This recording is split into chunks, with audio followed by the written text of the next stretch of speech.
আমার বাবা মা জোর করে বলেছিল আমার নিজের বাড়িটা যেন আমি আমার বোনকে বিয়ের উপহার হিসেবে দিয়ে দিই। আমি সরাসরি না বললাম। পুরো কমিউনিটি সেন্টারের হলরুমটা একদম চুপ হয়ে গেল। গান থেমে গেল, লোকজনের হাসি থেমে গেল, শুধু একটা শব্দ কানে এলো। ধাতব কিছু একটা টেবিলের উপর ঘষা খাওয়ার শব্দটাই শুধু শোনা যাচ্ছিল। আমার নাম ইহতেশাম রহমান। সবাই আমাকে ইহান বলেই ডাকে। আমি কোনোদিন রেডিমেড জীবন পাইনি, আমি নিজের হাতে জীবন গড়েছি।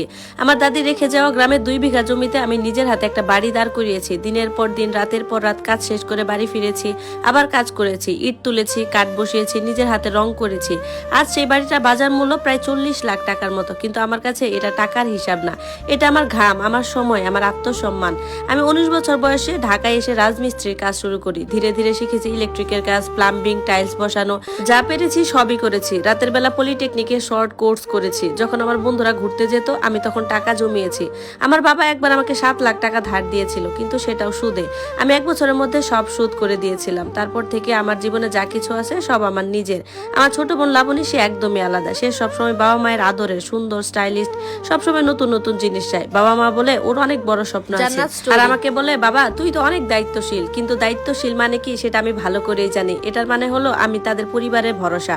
দরকারে আমারটাই আগে দিয়ে দিতে হবে ওদেরকে। ভয়েস এন্ড ভিডিও, জান্নাত স্টোরি। আমাদের খুব একটা ঘনিষ্ঠ সম্পর্ক না থাকলেও তাদের কথায় আমি লাবণীর বিয়েতে 3 লাখ টাকা দিয়েছিলাম। বিয়েটা বেশ বড় সড়ই হচ্ছে, ঢাকার একটা কমিউনিটি সেন্টারে। অতিথি প্রায় 300 জন, আলো, সাজসজ্জা সবকিছুই জমকালো ছিল। আমি চুপচাপ এক কোণে বসে খাচ্ছিলাম। হঠাৎ করে রাত 8টার দিকে আমার বাবা মা আমার কাছে এসে দাঁড়ালো।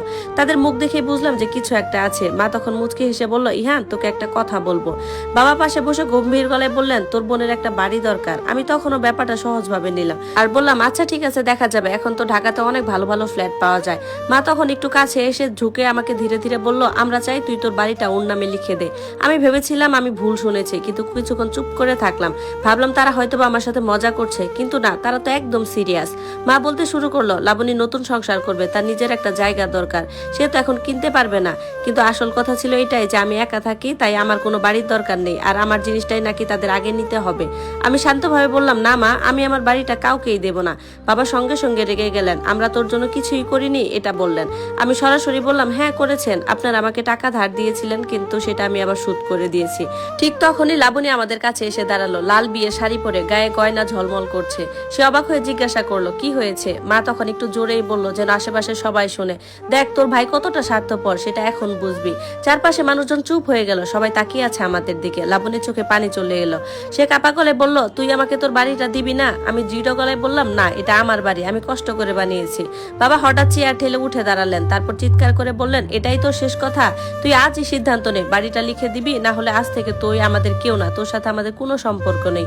মাও রেগে বলল, পরিবার বলে কিছু একটা আছে, বুঝলি? আমি তখন আর চুপ করে থাকতে পারলাম না। আমি বললাম, আজ আমি আমার নিজের জন্য দাঁড়াচ্ছি, কারণ তোমরা কেউ কোনোদিন আমার জন্য দাঁড়াওনি, আমার পাশে তোমরা কেউ ছিলে না। ঠিক তখনই একটা শব্দ হলো। টেবিলের উপর রাখা স্টিলের জগটা কেউ জোরে ধরে তুলছে। গ্লাস থেকে একটা তীক্ষ্ণ আওয়াজ শুরু হলো। আমি ঘুরে তাকালাম আর দেখলাম বাবার হাত তেড়ে আমার দিকেই আসছে। বাবার হাতটা যখন বাতাসে ঝাপটা দিয়ে আমার গালের খুব কাছে চলে এলো, আমি তখন চোখ বন্ধ করিনি। ঠিক সেই মুহূর্তে আমার মনে পড়লো পলিটেকনিকে পড়ার সময়কার সেই রাতগুলোর কথা, যখন জ্বরের ঘরেও আমি অন্যের সাইডে রাজমিস্ত্রি যোগালী হিসেবে কাজ করেছি।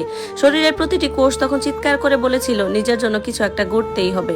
বাবার হাতটা মাঝপথেই থমকে গেল। মারার সাহস পেলেন না, নাকি ভরা মজলিসে নিজের সম্মান বাঁচাতে চাইলেন জানি না, কিন্তু তার চোখ দিয়ে যেন আগুন ঝরছিল।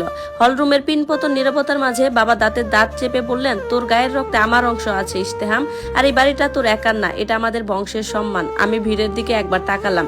আত্মীয় স্বজনরা এমন ভাবে তাকিয়ে আছে যেন আমি কোনো জঘন্য অপরাধ করে ফেলেছি। লাবণী তখন কান্নায় ভেঙে পড়া নাটক করছে, আর ওর হবু বর পাশেই দাঁড়িয়ে বিরক্তি মুখে বারবার ঘড়ি দেখছে। দৃশ্যটা একদম সাজানো নাটকের মতোই ছিল। আমি পকেট থেকে ফোনটা বের করে টেবিলের উপর রাখলাম। তারপর শান্ত গলায় বললাম, বাবা, সম্মান রক্তে থাকে না, স্বভাবে থাকে। আপনি যখন সুদে আমাকে টাকা ধার দিয়েছিলেন তখন কিন্তু বংশের কথা ভাবেননি। তখন আমি ছিলাম আপনার একজন ক্লায়েন্ট, আর আজ যখন আমার তিল তিল করে জমানো সম্পদ আপনার দরকার হলো, তখন আমি আপনার ছেলে হয়ে গেলাম, তাই না? মা এবার তীক্ষ্ণ গলায় চিৎকার করে উঠলেন, বললেন, মুখ সামলে কথা বলো ইহান, আমরা তোমার বাপ মা, আমাদের হক আছে তোমার উপর। আমি হাসলাম, তবে সেই হাসিতে কোনো আনন্দ ছিল না। আমি বললাম, হক আছে মা, আপনাদের দেখাশোনা করার হক আছে, ভক্তি করার হক আছে, কিন্তু আমার আত্মসম্মান আর আমার মাথার উপরে ছাদটা কেড়ে নিয়ে অন্যকে উপহার দেওয়ার হকটা কারণ নেই। লাবণী এবার এগিয়ে এলো। ভারী লেহেঙ্গা আর গয়নার শব্দ ছাপিয়ে ওর কণ্ঠস্বর শোনা গেল, ভাইয়া, আমি তোর একমাত্র বোন, তুই কি চাস আমার শ্বশুরবাড়ির লোকদের সামনে আমি ছোট হই? ওরা জানে আমার একটা নিজের বাড়ি আছে, তুই না দিলে ওরা আমাকে কি ভাববে? আমি অবাক হয়ে ওর দিকে তাকালাম আর বললাম, তার মানে তুমি আগে থেকে মিথ্যা বলেছো যে বাড়িটা তোমার? নিজের মিথ্যা দায়ভার কেন আমি নিব লাবণী? পুরো কমিউনিটি সেন্টারে গুঞ্জন শুরু হলো। বাবার ধৈর্য ততক্ষণে শেষ। তিনি লাবণীর শ্বশুরবাড়ির লোকদের দিকে তাকিয়ে হাত জোর করে বললেন, আপনারা বেয়াদব ছেলেটার কথা শুনবেন না। আমি কথা দিচ্ছি বাড়িটা লাবণীর নামেই হবে। ও না দিলে আমি ব্যবস্থা করব। আমার ভেতরটা ততক্ষণে পাথর হয়ে গেছে। আমি টেবিল থেকে আমার জ্যাকেটটা তুলে নিলাম। চারপাশ তখন ফিসফিসানি শুনছি। অকৃতজ্ঞ, টাকা হলে মানুষ এমনই হয়, মা বাবার অবাধ্য সন্তান। আমি দরজার দিকে হাঁটা শুরু করলাম। ঠিক গেটের কাছে গিয়ে থামলাম। তারপর পিছনে ফিরে সবার উদ্দেশ্যে বললাম, আপনারা যারা আমাকে স্বার্থপর বলেছেন তাদের সবাইকে দাওয়াত রইল আমার সেই বাড়িতে আসার, তবে অতিথি হিসেবে নয়, সাফল্যের সাক্ষী হিসেবে। আর বাবা, আপনার দেওয়া ওই 7 লাখ টাকা সুদের ঋণ তো আগেই শেষ হয়ে গিয়েছিল। আজ আপনার সাথে রক্ত সম্পর্কটাও শোধ করে দিয়ে গেলাম। বাইরে তখন ঝুম বৃষ্টি নামছে। পকেটে হাত দিয়ে আমি আমার বাড়ির চাবিটা অনুভব করলাম। ব্রাশ বা পিতলের সেই ছোট্ট চাবিটা এখন আমার কাছে শুধু একটা ধাতব বস্তু নয়, এটা আমার স্বাধীনতার দলিল। পেছনে ফেলে এলাম আলোয় ঝলমলে মিথ্যে একটা জগৎ, সামনে ঘুটঘুটে অন্ধকার রাস্তা। কিন্তু অদ্ভুতভাবে আজ আমার ভয় লাগছে না, কারণ আমি জানি এই বৃষ্টির প্রতিটি ফোঁটা যেমন মাটির উপর পড়ে নিজের জায়গা করে নেয়, আমিও ঠিক তেমনি নিজের জায়গাটা ধরে রাখতে জানি।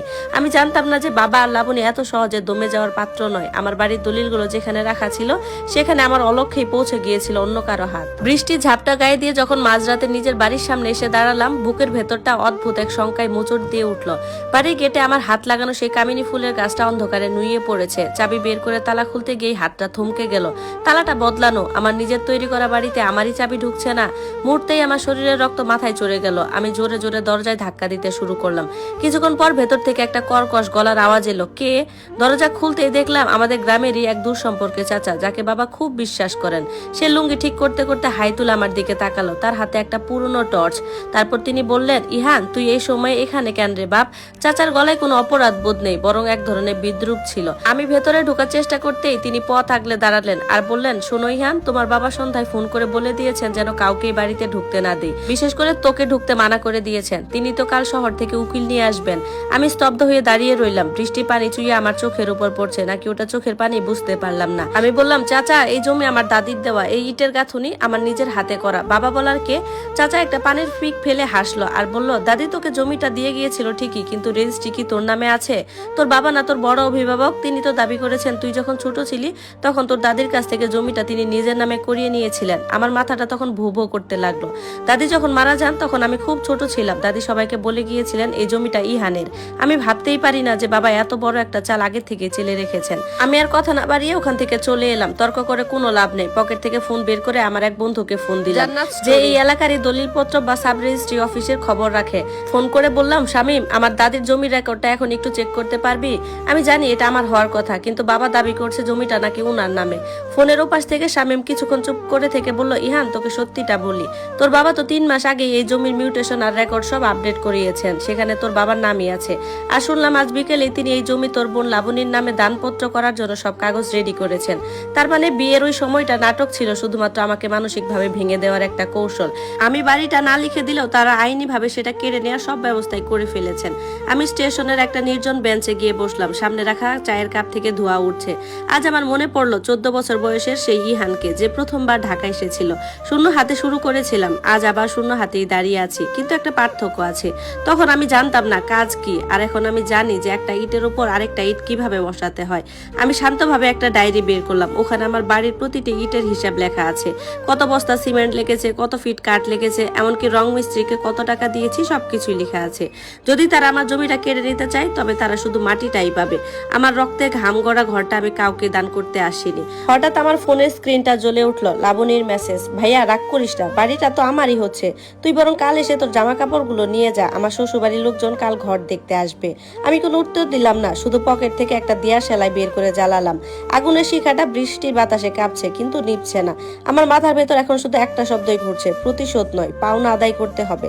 আমি যদি এই ঘর গড়তে জানি তবে সেই ঘর কিভাবে নিজের অধিকারে রাখতে হয় সেটাও আমি জানি। ভোর হওয়ার অপেক্ষা করছি। কাল সকালে যখন ওরা দলবল নিয়ে আমার স্বপ্নের বাড়িতে ঢুকবে তখন তারা এমন কিছু দেখবে যেটা তারা কল্পনাও করতে পারেনি। সারা রাত আমি এক ফোঁটাও ঘুমাইনি, কিন্তু শরীরে অদ্ভুত এক তেজ অনুভব করেছি। যে মানুষটার হারানোর কিছু নেই তাকে ভয় দেখানো পৃথিবীতে সবচেয়ে কঠিন কাজ। আমি সোজা চলে গেলাম আমার ছোটবেলার বন্ধু রাসেলের গ্যারেজে। ও ট্রাক আর ক্রেন ভাড়ার ব্যবসা করে। এই সাত সকাল আমাকে দেখে ও অবাক। ও জিজ্ঞাসা করলো, ইহান, এই কি অবস্থা তোর? শরীর ভিজে তো একাকার হয়ে গেছে।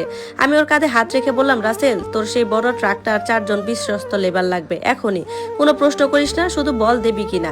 রাসেল আমার চোখের দিকে তাকিয়ে কিছু একটা বুঝলো, ও শুধু মাথা নাড়ালো। সকাল 8টা বাজে, আমার বাড়ির সামনে এখন 3টে দামি গাড়ি এসে দাঁড়িয়েছে। লাবণী আর ওর নতুন জামাই তার শ্বশুর বাড়ির আত্মীয়দের নিয়ে এসেছে। বাবা আর মা রাজকীয় ভঙ্গিতে গেটের সামনে দাঁড়িয়ে সবাইকে স্বাগত জানাচ্ছে। দূর থেকে দেখলাম চাচা গেটটা খুলে দিয়েছেন। সবাই যখন ড্রয়িং রুমে ঢুকে সোফায় বসেছে, ঠিক তখনই আমি ট্রাক নিয়ে গেটের সামনে গিয়ে থামালাম। বিকট শব্দে হাইড্রোলিক ব্রেক কষার আওয়াজ শুনে সবাই বেরিয়ে এলো। বাবা ধমক দিয়ে উঠে বললেন, কি হয়েছে, কি করছিস এখানে অসভ্য ছেলে? খবরদার বাড়ি ভেতরে ঢোকার চেষ্টাও করবি না। আমি ট্রাক থেকে নেমে শান্ত গলায় বললাম, ভেতরে আসছি না বাবা, আমি শুধু আমার জিনিসগুলো নিতে এসেছি। লাবণী তো মেসেজ দিয়ে বলেই দিয়েছে আমার জিনিসগুলো নিয়ে যেতে। লাবণী তখন একটা তাচ্ছিলে হাসি দিয়ে বলল, হ্যাঁ তোর ওই সস্তা জামা কাপড়গুলো স্টোর রুমে রাখা আছে, ওগুলো নিয়ে বিদায় হ। আমি হাসলাম আর বললাম, না লাবণী, আমি জামা কাপড় নিতে আসিনি। আমি বলেছিলাম এই বাড়ির প্রতিটা ইট, কাঠ আর টাইলস আমার নিজের কেনা। আমি সেই জিনিসগুলোর কথা বলছি। সবার সামনে আমি পকেট থেকে একটা আইনি নোটিশ বের করলাম। আমার এক উকিল বন্ধুকে দিয়ে ভরে এটা তৈরি করিয়েছি। বাবাকে বললাম, বাবা আপনি ঠিকই বলেছেন, জমিটা আপনার, কিন্তু জমির উপরের এই দালানটা তৈরি করার জন্য আপনি কোনো কন্ট্রাক্ট বা পারমিশন আমাকে দেননি। আইন অনুযায়ী আমি এই দালানটা এখান থেকে সরিয়ে নেওয়ার অধিকার রাখি। আমি যেহেতু রাজমিস্ত্রির কাজ জানি, আমি জানি কিভাবে কোনো ক্ষতি না করে জিনিসগুলো খুলে নিতে হয়। আমার কথা শুনে বাবার মুখটা ফ্যাকাশে হয়ে গেল। তিনি বললেন, কি আবল তাবল বকছিস এসব? আমি লেবারদেরকে ইশারা করলাম। তারা ট্রাক থেকে হাতুড়ি, ড্রিল মেশিন আর শাবল বের করলো। আমি সোজা গিয়ে বাড়ির মেন সুইচে হাত দিলাম। অন্ধকার হয়ে গেল পুরো ঘরটা। ধন্যবাদ সবাইকে। গল্পটি কেমন লাগলো সবাই জানাবেন। এটি ছিল গল্পের প্রথম অংশ, আর পরবর্তী অংশগুলো খুব তাড়াতাড়ি আপলোড করা হবে, আর প্রতিটা অংশ কমেন্ট বক্সে দেওয়া থাকবে। ধন্যবাদ।